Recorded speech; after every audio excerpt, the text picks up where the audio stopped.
Pemirsa, alarm yang satu ini sudah sering kali berbunyi, yakni alarm tentang betapa laju penurunan tanah di Jakarta sungguh mencemaskan. Dengan penurunan rata-rata 10 cm per tahun, laju penurunan tanah di Jakarta lebih tinggi dibandingkan Bangkok, Yokohama, dan Meksiko. Skenario terburuknya, pinggir laut Jakarta diprediksi bakal bergeser ke kawasan Semanggi pada tahun 2050. Jika itu terjadi, berarti sebagian daratan Jakarta bakal tenggelam. Saya Rudi Andanu mengajak Anda mencermati fenomena ini dalam In-Depth sebelum Jakarta tenggelam.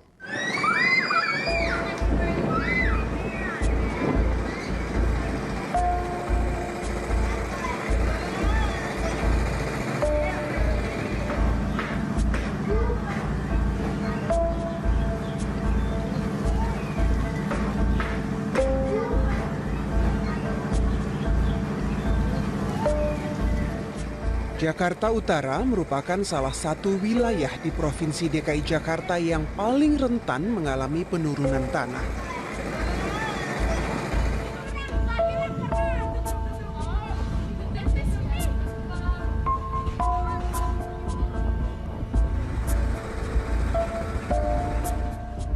Saban tahun, permukaan tanah di wilayah ini turun hingga 10 cm.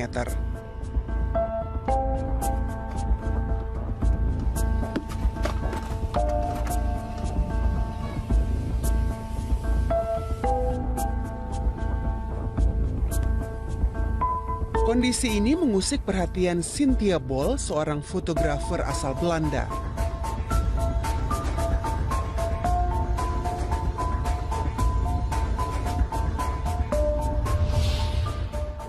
Cynthia jatuh iba menyaksikan rumah warga di Muara Baru, Penjaringan, berada di bawah permukaan air laut. Banjir setiap saat mengancam permukiman warga.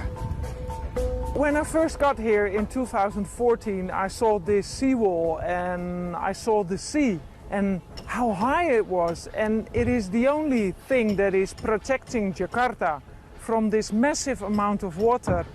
And the people living here and walking by, and nobody seemed to care. So I thought, am I the only one who's worried? So I started to talk to people here in the area around and ask them about their experience with the water coming from the sea. And they told me that sometimes the water comes over the seawall, and that is scary.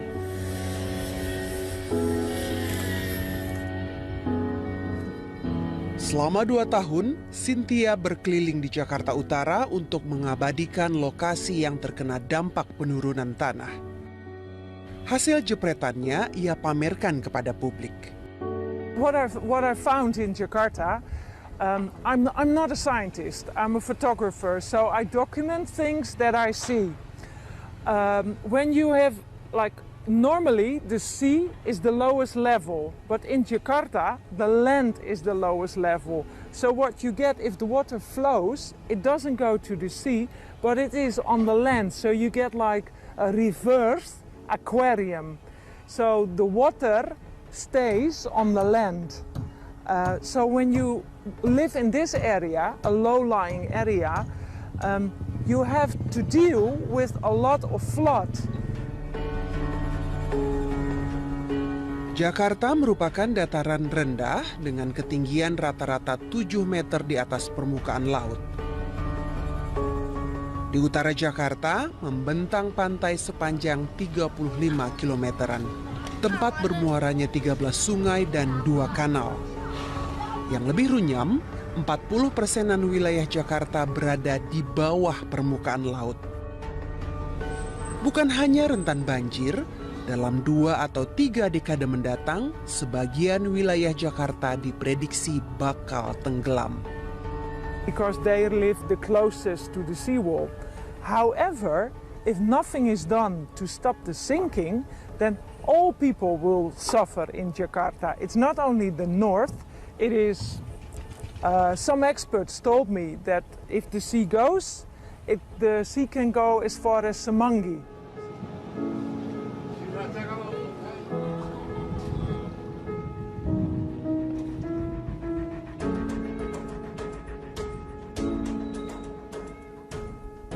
Cynthia Bol merasakan betul apa yang dialami warga Muara Baru. Sebab kota di mana ia tinggal, yaitu Bensdorp di Belanda, juga berada di bawah permukaan laut. Bahkan halaman belakang rumahnya terancam tenggelam karena tanahnya terus tergerus. Untungnya, pemerintah Belanda membangun tanggul laut sehingga air laut tidak masuk daratan.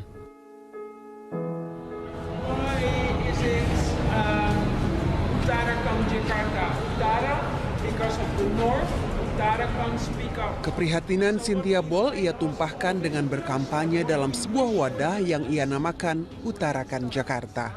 Misinya menggedor kesadaran pemerintah dan warga atas laju penurunan tanah di Jakarta.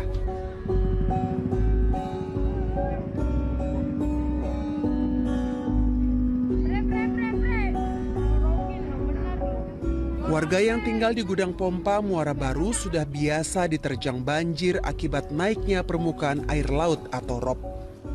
Maklum, mereka tinggal di rumah yang hanya berjarak 3 meteran dari tanggul laut. Apalagi? Bone Dentino contohnya. Ia sudah menetap di Gudang Pompa sejak tahun 1982 silam. Menurutnya, dulu permukiman di sini sejajar dengan air laut. Karena air laut semakin tinggi, warga membangun tanggul untuk menahan agar air laut tidak masuk ke daratan. Bahkan kini, tinggi tanggul sudah mencapai 2 meter. Laut masih tinggi laut daripada rumah. Makanya kita minta ditinggiin lagi ininya. Tanggulnya, biar airnya nggak nyebrang.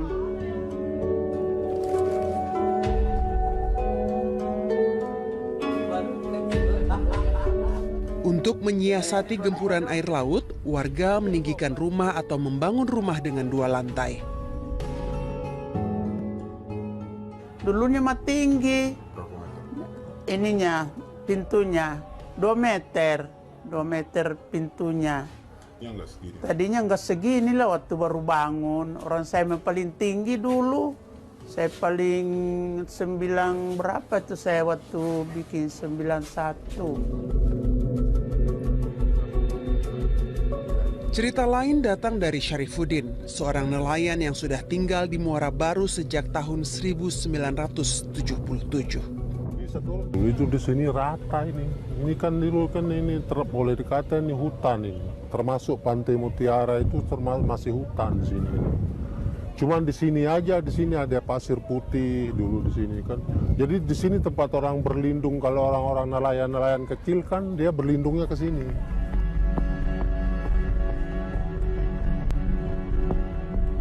Nelayan seperti Syarifuddin pantas cemas karena laju penurunan tanah di Jakarta merupakan yang tercepat dibandingkan kota-kota lain di dunia.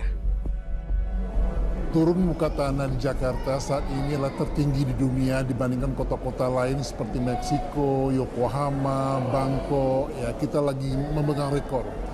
Dengan rata-rata 10 cm per tahun, ada yang malahnya ekstrim 32 cm per tahun. Ini yang membuat kita punya bayangan tentang bagaimana Jakarta 20 tahun ke depan. Makanya ada skenario yang menunjukkan, menggambarkan bahwa kemungkinan besar tahun 2050 nanti pinggir laut Jakarta itu kalau tidak diharmoni, ya yang terjeleknya nanti ada di Semanggi. Jejak penurunan tanah di Jakarta bisa ditengok di kawasan Kota Tua. Gedung Olveh misalnya, turun hingga hampir 1 meter. Apa yang menyebabkan semua itu terjadi? Benarkah itu karena eksploitasi air tanah yang berlebihan?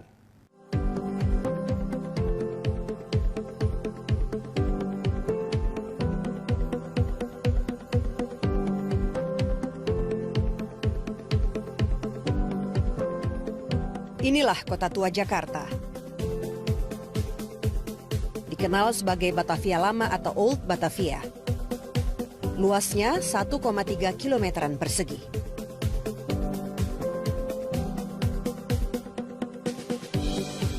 Di masa lampau, kira-kira abad 16, kota tua ini dijuluki sebagai permata Asia oleh para pelayar Eropa.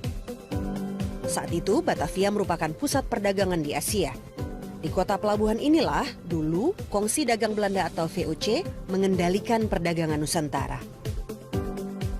Kini, kota tua terus berbenah. Salah satunya dilakukan revitalisasi untuk mempertahankan bentuk bangunan sesuai dengan asli.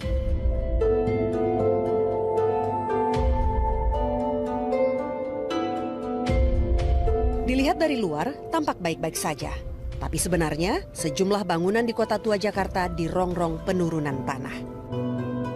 Salah satunya adalah Gedung Olveh yang sudah rampung direvitalisasi. Gedung bergaya Art Deco ini dibangun tahun 1921 oleh Shoemaker bersaudara.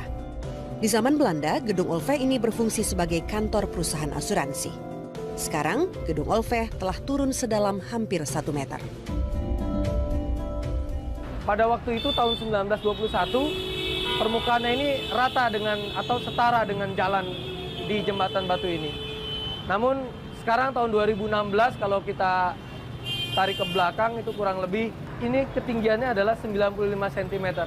Jadi kalau kita bagi rata atau dikurangi dari tahun 2016 ke 1921, kurang lebih setiap tahunnya itu terjadi penurunan 1 cm.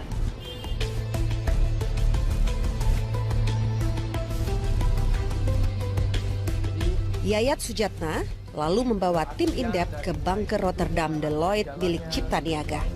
Jika hujan turun, bunker ini selalu tergenang air. Kira-kira 3 tahun yang lalu ya masih terendam air cukup tinggi. Nah, ketika drainase yang ada di sekitar sini tersumbat, bahkan mungkin sudah makin terhimpit, bahkan ada sampah dan sebagainya, sehingga bisa jadi air itu tidak mengalir ke kanalnya sendiri, ke kali besar. Nah, otomatis itu akan mengembang dan ikut naik. Nah, ketika ikut naik, tidak dicari tahu permasalahannya, yang dicarikan solusi yang lebih cepat, yaitu ya meninggikan jalan. Nah, dengan meninggikan jalan ya otomatis ya terus setiap tahun ya lambat laun gedungnya itu sendiri yang kelihatannya seperti akhirnya makin ketinggalan oleh jalannya. Kira-kira begitu. Laju penurunan tanah di Jakarta dipicu oleh 4 faktor. Pertama adalah soilnya mengalami kompaksi. Kedua, ada yang menyebabkan beban yang ada di permukaan tanah tadi itu adalah sangat mendorong laju turun muka tanah. Ketiga apa? Karena ada pergetaran dari kulit bumi seperti gempa skala kecil. Yang keempat karena ekstraksi tanah dalam yang berlebihan. Nah, dari 4 faktor tadi, yang keempat ini yang bisa kita kendalikan. Tetapi yang saya katakan kembali, kita terlambat mengendalikannya dalam 30 tahun terakhir ini. Sehingga kita lihat sekarang di Muara Baru, ya di Pasar Ikan, itu kita sudah di 2 meter di bawah muka air laut dalam keadaan normal. Konsumsi air untuk keperluan rumah tangga atau domestik dan industri di Jakarta memang tinggi. Menurut Badan Regulator PAM Jakarta, kebutuhan air bersih untuk domestik mencapai 175 liter per orang per hari. Dengan jumlah penduduk mencapai 10 jutaan jiwa, kebutuhan air untuk sektor domestik per tahun mencapai 650 juta meter kubik. Sementara kebutuhan air untuk industri sekitar 30% dari kebutuhan sektor domestik, atau sekitar 195 juta meter kubik per tahun. Jadi, total kebutuhan air bersih di Jakarta mencapai 845 juta meter kubik per tahun. Padahal, perusahaan air minum hanya sanggup menyuplai 30% kebutuhan air.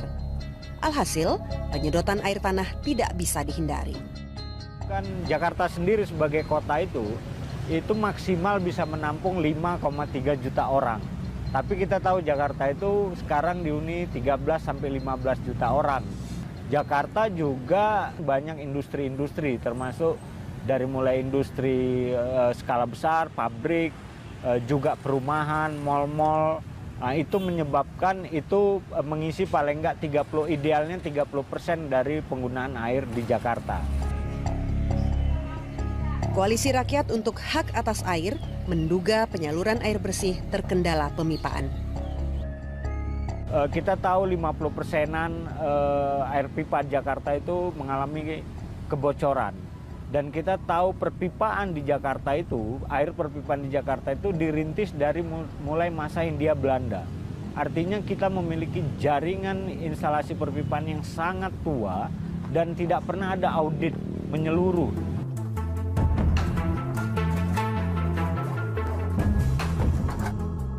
Tampaknya penyedotan air tanah harus diatur lebih cermat oleh Pemprov DKI Jakarta. Sari, warga Gang Kujang, Rawajati, Jakarta Selatan, merasakan betul dampaknya. Sekarang sumur miliknya semakin dalam karena airnya semakin menyusut. Sebelum ada gedung-gedung, apartemen, kita tidak pernah kekeringan dan tidak pernah keruh, airnya selalu bersih dan jernih. Tapi untuk saat-saat ini dan semenjak dibangunnya apartemen, saya merasakan sendiri kekurangannya ya, yang sangat signifikan sekali. Karena di saat kemarau yang sangat panjang kita merasakan adanya kekeringan air, di saat musim hujan datang kita berlimpah air.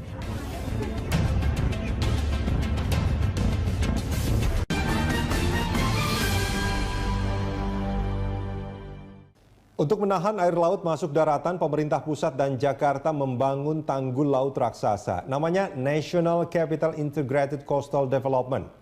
Proyek itu berkejaran dengan waktu karena dalam waktu bersamaan permukaan tanah Jakarta terus turun.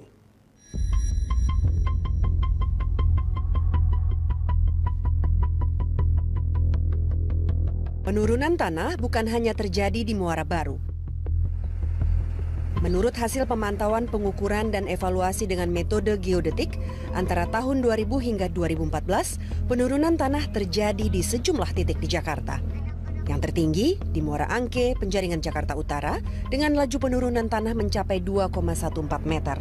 Sementara di Pluit, tanahnya turun 1,26 meter. Cengkareng Barat, 1 meteran. Lokasi lain yang mengalami penurunan tanah yaitu Kelapa Gading, kawasan Sudirman, Kebayoran Baru, hingga Cibubur. Jadi, potensi Jakarta tenggelam itu memang ada. Agar Jakarta tidak tenggelam, pemerintah membangun tanggul laut raksasa. Namanya National Capital Integrated Coastal Development. Tanggul ini untuk mencegah air laut masuk ke daratan. Salah satu upaya yang kami lakukan di Dinas Tata Air adalah pembangunan tanggul penahan pantai fase A. Untuk tahun ini Dinas Tata Air sudah melakukan di 3 titik lokasi di Jakarta Utara. Yang pertama di Kamal Muara, panjangnya sekitar 740 meter persegi. Kemudian di Pasar Ikan, Pluit, ya kan, itu panjangnya sekitar 1,2 km. Kemudian terakhir di Marunda, di kawasan Kali Blencong, itu panjangnya sekitar 1,4 km dan sekarang sedang berjalan. Hingga 15 Desember, tanggul sepanjang 2 km telah rampung dibangun. Tanggul itu melintang dari Pasar Ikan, Luar Batang, hingga Muara Baru. Dengan begitu, masih ada sekitar 13,6 kilometeran lagi yang harus dibangun oleh pemerintah pusat dan Pemprov DKI. Pembangunan tanggul fase A ini bakal dilanjutkan tahun 2017. Anggarannya sebesar 102 miliar rupiah. Pembangunan tanggul hanya salah satu cara. Namun, masalah pokoknya bagaimana mengurangi laju penurunan tanah. Tidak bisa tidak, masyarakat dan industri harus berpartisipasi dengan mengurangi penyedotan air tanah. Masyarakat harus menghemat penggunaan air. Kenapa? Karena ketersediaannya terbatas sehingga kemudian tidak mengkonsumsi dalam jumlah besar. Khusus buat entitas bisnis, gedung perkantoran, mal, hotel, apartemen, bangunan tinggi, karena mereka yang mengkonsumsi dalam jumlah yang masif air tanah dalam, mereka harus segera dengan kesadaran utuh untuk menghentikan pengambilan air tanah berlebihan. Mereka punya solusi yaitu mengolah kembali air limbah, air bekas mereka untuk menjadi air bersih sehingga bisa mengurangi ketergantungan dari air tanah dalam tadi sambil menunggu suplai air perpipaan yang baru. Nah makanya upaya-upaya kami dari Dinas Tata Air ya salah satunya adalah memfungsikan waduk Situ Embung sebagai reservoir osmosis untuk kebutuhan air bersih tadi. Di samping mungkin juga program-program pemerintah pusat melalui sistem penyaringan air minum yang melalui proses-proses pipanisasi yang nanti rencana diambil dari Waduk Jatiluhur. Nah, ini memerlukan suatu proses untuk penanganannya. Pemerintah provinsi pun diminta hati-hati dalam memberi izin membangun pabrik hingga perumahan. Ya, saya kira itu penyebab utama rusaknya Jakarta. Pertama, tidak ada kontrol dan tidak terkendali. Pemerintah atas nama pertumbuhan ekonomi gampang sekali memberikan izin untuk industri dari mulai perumahan sampai pabrik-pabrik besar yang menggunakan air tanah. Akibatnya apa? Gedung sudah berdiri, airnya tidak ada.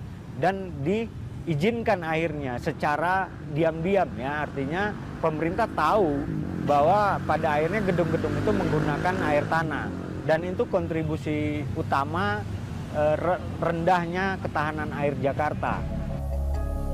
Tapi semua hal punya konsekuensi. Jika penyedotan air tanah oleh masyarakat dan industri dibatasi, maka pemerintah harus menyediakan kebutuhan air bersih. Di Jakarta, total kebutuhan air mencapai 845 juta meter kubik per tahun. Sebetulnya memang ini kewajiban pemerintah menyediakan air bersih yang memenuhi standar kesehatan, itu kewajiban negara. Makanya sekarang pemerintah DKI Jakarta dan pemerintah pusat sadar bahwa mereka harus memenuhi kebutuhan air tadi, sehingga kemudian sekarang kita bangun ya jaringan perpipaan, kita bangun suplai air bersih ke ibu kota, sehingga kita berharap 10 tahun, 15 tahun kemudian akan melambat turun muka tanahnya. Tapi kan menunggu 10-15 tahun terlambat. Laju penurunan tanah di Jakarta sudah dalam kondisi SOS. Studi teranyar menyebutkan, jika penurunan air muka tanah tidak segera teratasi, dalam waktu 15 tahun mendatang, air sungai di Jakarta tidak bisa lagi mengalir ke laut.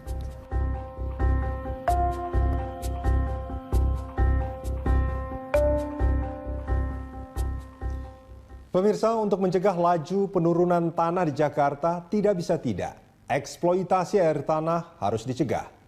Demikian Indep, saya Rudian Danu, sampai jumpa di Indep episode mendatang.